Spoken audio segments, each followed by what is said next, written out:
Thank you all so much for being here. This Great Lunch and Learn series has been wonderful this year, and I'm so grateful that Barbara included neurodivergence in the mix because this is not a niche conversation. And we're not talking about just a tiny group of people somewhere out there. It is estimated that 15 to 20% of the US population identifies as being neurodivergent. And as awareness and acceptance of this grows, that number is only going to increase. One survey found that 30% of those under 30 now identify as being neurodivergent. This conversation is about people who are already in your congregations. It is about people who have left our congregations. It's about people who might come if the space felt safe and possible for them to come. So today is not just about awareness, but I want to challenge us to think about how we shape church so that everyone feels truly welcome. So, what is neurodivergence? What do we even mean when we say that? When we say neurodivergent, we're talking about people whose brain function differently from what our culture tends to treat as the norm. In the 1990s, Judy Singer, who was autistic, coined the term. She felt that learning differences, as well as autism and ADHD, should not be viewed as deficits, but as normal variations in the way that brains work. Because of her work, neurodiversity has now become a more popular term recognized in multiple settings, including educational settings and parenting circles.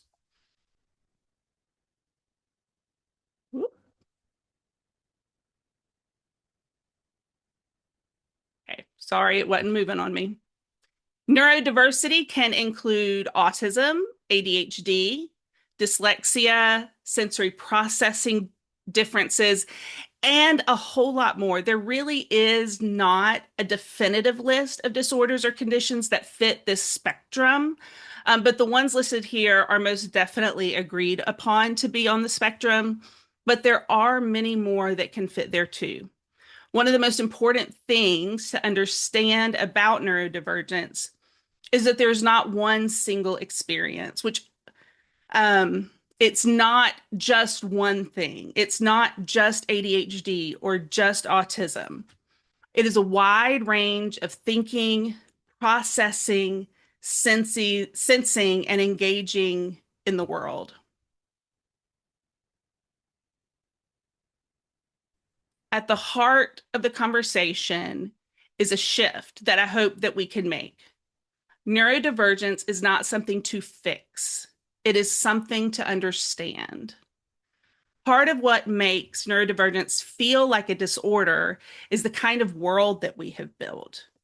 One shaped around efficiency, speed, and a narrow definition of focus.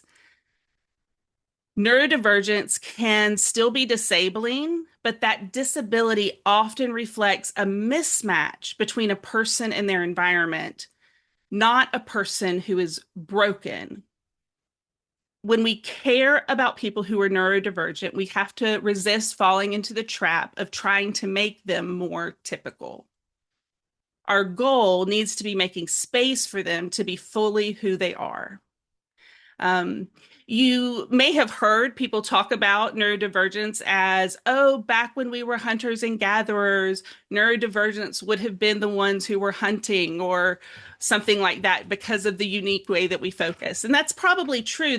Probably was a time in which our neurodivergence did not seem to be so problematic.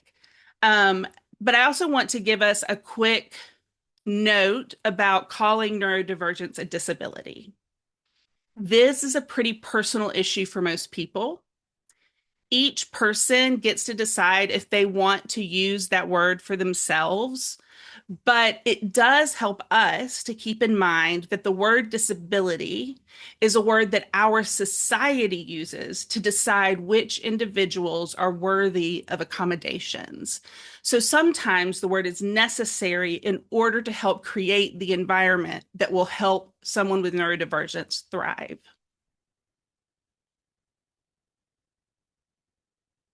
So, as a neurodivergent person, there are things that I wish my neurotypical friends and colleagues knew about me and others like me. And one of the most important things is that living as a neurodivergent person can be incredibly disruptive. And it's disruptive in ways that you can both see and not see. At the same time, being neurodivergent is part of what makes me me. That means when we talk about ministry, we're not talking about helping someone overcome themselves. We're talking about helping people live fully as themselves in the presence of God and community. And to do that, we have to expand our understanding of how the brain works and of what the experience of neurodivergent people is. One of the ways the disruption shows up is through sensory experience. Sometimes our senses are overstimulated. That can mean that sound, like drums or organs, they don't just feel loud, they can actually feel painful to people who are neurodivergent. This is a pretty common experience for neurodivergent people to feel pain when their senses are overloaded. And sound isn't the only thing that can cause this to happen. Bright lights, clothes that are too tight, having to be really close to a lot of people for a long time. These are just some of the ways that this can happen. Other times, we can be understimulated. And in those moments, trying to sit still and focus on something becomes incredibly difficult. It too can feel painful or agitating in our bodies. What often helps neurodivergent people to listen, to pay attention, to participate and engage is not forcing ourselves to behave differently, but being allowed to regulate. What I mean by differently is to operate in a way that's different than what would be really comfortable for us in that moment. This might look like wearing sound canceling headphones or finding a quiet environment where when we are overstimulated, when we're understimulated, moving around and fidgeting with a fidget toy is can be incredibly helpful. So, what might look like a distraction to people who are neurotypical is actually how many neurodivergent people engage. If you work with a group that uses a uniform, pay attention to the comfort of that uniform and maybe ask some of the neurodivergent people in your group what might help them. You can add a basket of fidget items in your office or in the vestibule for people to grab as they come into worship, or in the classroom if you're doing small groups. And a pro tip, pipe cleaners are great fidget toys for kids in worship because they are silent and they provide endless opportunities to create things. Another piece is predictability. Many neurodivergent people rely on routine and preparation to navigate the world.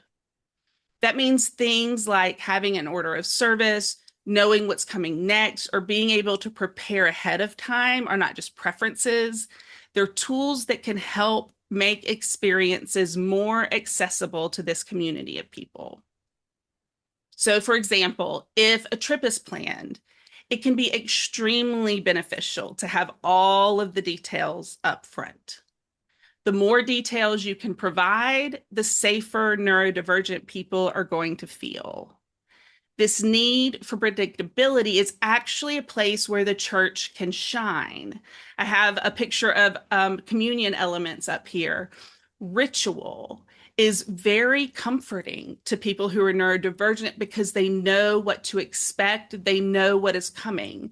So the repetition of worship, it doesn't just connect us spiritually, it also supports the way many neurodivergent people process, learn, and engage. So, this is something that the church already does really well, and they can lean into that piece when caring for and ministering to neurodivergent people. So, something that often goes unseen in the lives of neurodivergent people is masking. Masking is when a neurodivergent person hides or suppresses their natural behaviors in order to fit in with everybody else.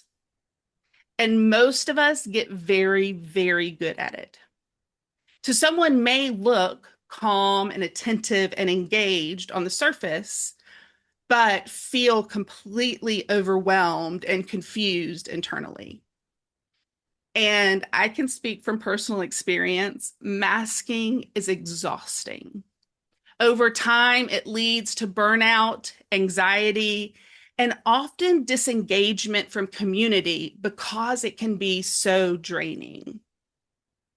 When someone begins to feel safe enough to unmask, it can actually look like things are getting worse to other people.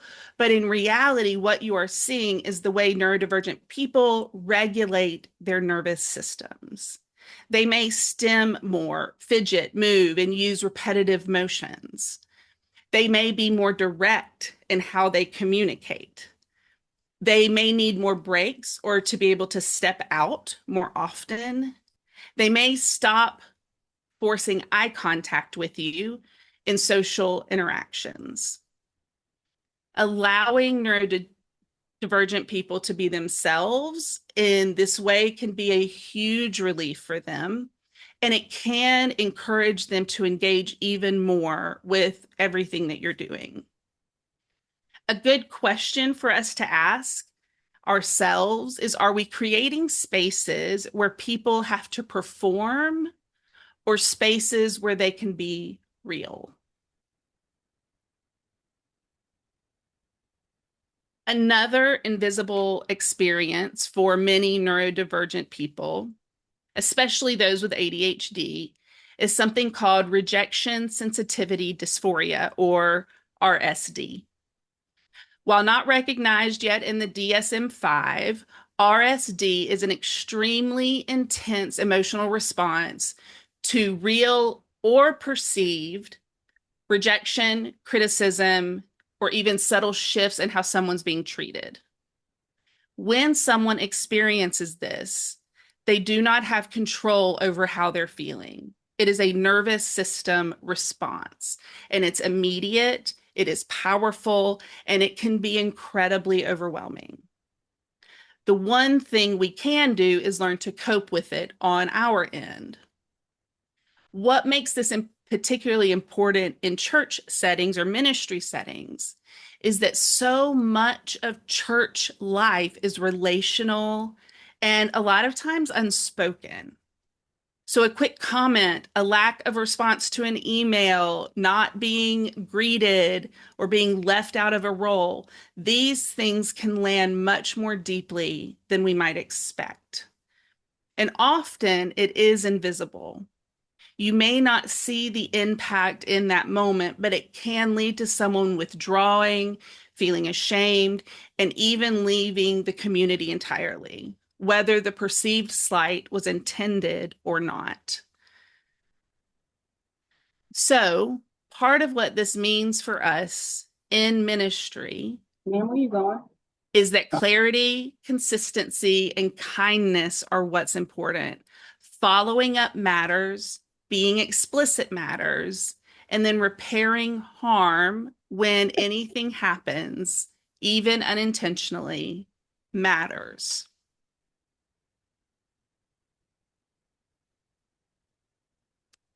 So, interestingly, for many neurodivergent people, Worship is not the hardest part of church. The harder part tends to be everything around it. Unstructured social time, like the greeting time or the coffee hour, that can be very overwhelming and unpredictable and exhausting. It's the unpredictability of it that makes it so exhausting. So when we think about inclusion, we have to think beyond the sanctuary into that full experience of church. Worship is very structured. That's something that helps neurodivergence. Fellowship is not. Oh, forgot to fix that slide. I apologize. So you're just going to have the word up there. So executive dysfunction or executive function is a set of mental skills that help with things like time management, memory, organization, and follow through. Executive function may be a word that you have heard before. For many neurodivergent people, these things are a huge challenge. And in church life, they get interpreted, well, in most of life, really, they get interpreted as a lack of commitment or a lack of faithfulness. But struggling to remember a meeting or respond to an email, it's not just a spiritual issue. It's not because they're trying to ignore you and they're not trying to be rude. It's a neurological one. So instead of expecting people to try harder, let's create structures that help them better. Okay. So to live as someone who is neurodivergent is to live as someone who feels constantly misunderstood. What looks like disengagement might actually be someone regulating their body. What can feel like rudeness might actually just be very direct communication. What we might call laziness might be executive function challenges. And if we interpret behavior incorrectly, we end up responding incorrectly. So part of ministry here is learning to pause and ask, what else could be going on? This question is essential for anyone who cares about people who are neurodivergent. It is estimated that children with ADHD, for example, receive 20,000 more negative or corrective messages than their neurotypical peers by the time they reach the age of 10 to 12. This averages to around 8 to 10 extra negative comments every single day compared to peers. This can lead to neurodivergent people feeling they are fundamentally flawed. It can lead to them having very low self-esteem, and it can lead to them giving up in school and in social situations just to avoid hearing more criticism. People who are neurodivergent actually have a shorter lifespan than the neurotypical population, and that's due to two primary things. One of those is impulsivity, can lead to worse accidents that cause death, but the second reason is suicide. Taking the time to understand the neurodivergent people in your life can make a huge difference in how they perceive themselves. And then eventually that changes how other people perceive them. So I'll follow you. What number you on? let's think about some practical ministry shifts that we can make. Communication. Good communication is important in church anyway, but it's one of the most powerful shifts that we can make when we're caring for neurodivergent people. We want to say things very clearly, repeat them, and write them down. When we say things clearly, this means make sure you've thought through all the questions someone might ask and communicate the answers to those as much as possible up front. Don't rely on people picking up what is implied. Repeat it. I have heard tell people 7 times, 7 different ways in order to get them to remember what it is you're trying to communicate with them. This becomes really important with people who are neurodivergent. Being clear and being repetitive, it's not just helpful, it's an act of hospitality. And this is as important for neurodivergent adults as it is for children. This is not just something that is unique to children, but us adults, a lot of times, need to make sure we have things written down so that we don't forget them. Our worship space is another place that we can pay attention to. The physical environment matters more than we realize. Sound, lighting, movement, even smell, these all impact whether someone can remain present. Simple things like offering a quiet space or giving a heads up if there are going to be new sensory elements that are unexpected, or allowing flexibility in seating. This can all make a difference for the neurodivergent person. And know that worship is not always overwhelming. Sometimes worship can provide sensory input that helps an understimulated neurodivergent person. I grew up in a white, moderate Baptist tradition. We did not clap often in our service. We sang hymns. We all stood and sat at the same time. It was a very calm service. And a few years ago, I started having opportunities to worship more often in African American spaces. And those worship experiences were very different than the ones I grew up with. It was okay to stand up. It was okay to even speak out and respond to the preacher. And I found myself a few times even moved to tears because I didn't know how much I was missing in worship by not being able to move while I was in worship. I don't know if that makes sense, but by being in this new kind of worship space, I found myself engaging with worship in a new and more personal way, because it allowed me the freedom to move around and do what I needed to do so that I could stay more engaged. So I don't want you to hear me saying that you have to change your worship style for neurodivergent people, because every neurodivergent person is different and their accommodation needs will be different.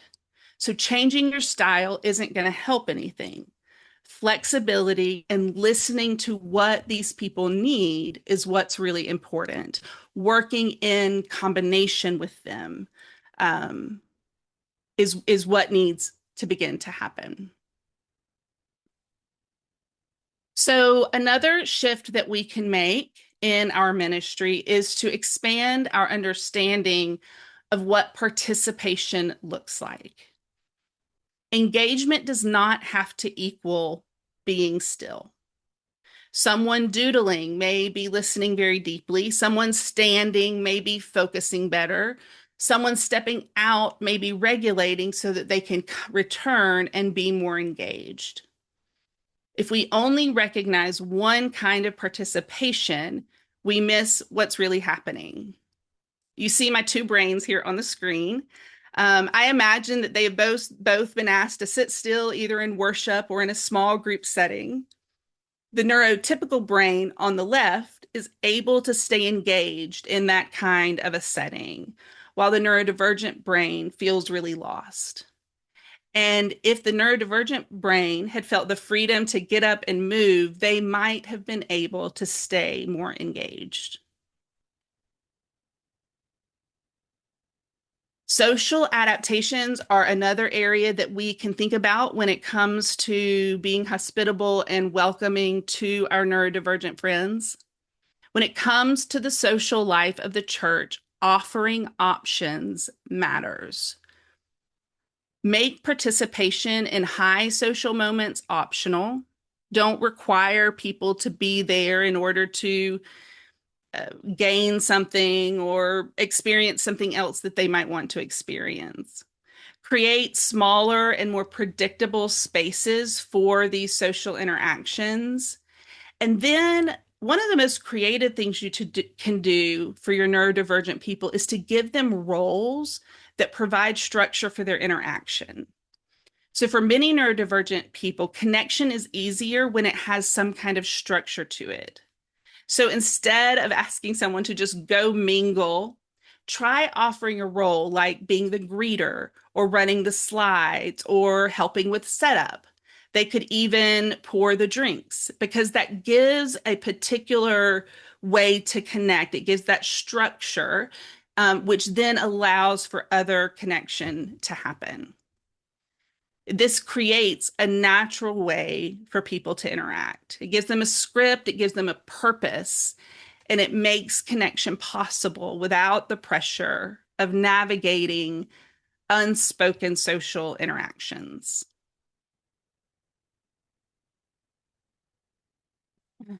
There will be moments of overwhelm.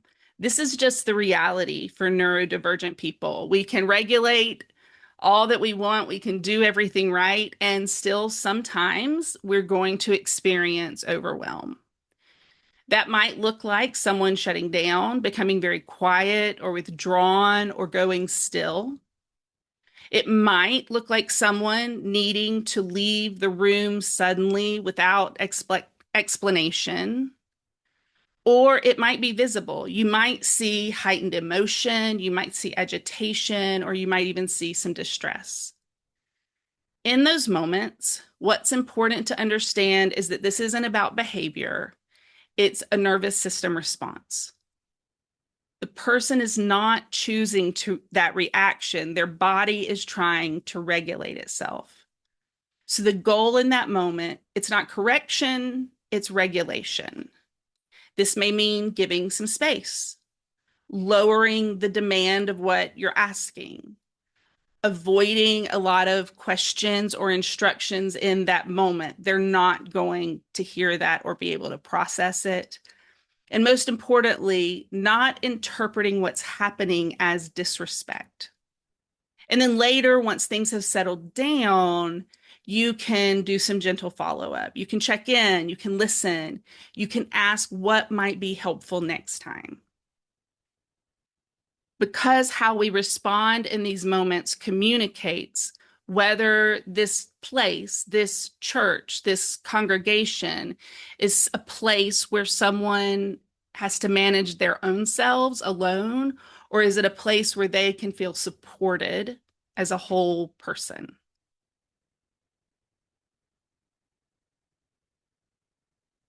So the church is not just more inclusive when neurodivergent people are present. It is more whole because we need the fullness of how God's people think, see, and experience the world. Belonging is not when people can enter the room.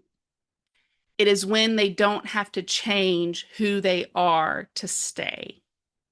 And that kind of belonging, that's what we are called to create as ministers of Christ. So that's the gist of my presentation. The next slide I'm going to share will give you some resources, and I want to tell you a little bit about these. And then I would love to take questions. Actually, I have two more slides to show you, and then we'll make space for questions. So on here, you see a few resources. How to ADHD. It's a YouTube channel by a girl who has made tons of videos to help neurodivergent people understand their own experiences. It's also a really great place for people who are neurotypical to understand a little more deeply what's going on in the lives of neurodivergent people. She has some great playlists that define terms and explain particular experiences. So and they're pretty quick videos usually. Black Girl Lost Keys. This offers a lot of practical help for ADHD, and she focuses on the neurodivergence in Black women. But her materials are good for everyone. I went and checked. She hasn't posted anything in a while, but all of her resources are still there and still very good.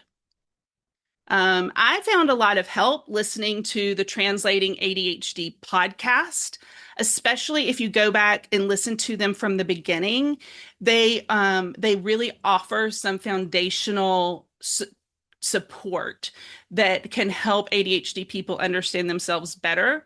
But listening also just helps you understand the life of someone who is neurodivergent. And then there's a book, ADHD 2.0, New Science and Essential Strategies for Thriving with Distraction from Childhood through Adulthood. It's a great piece. Um, oh, and I should have put the author's name because it's not coming to me at this moment.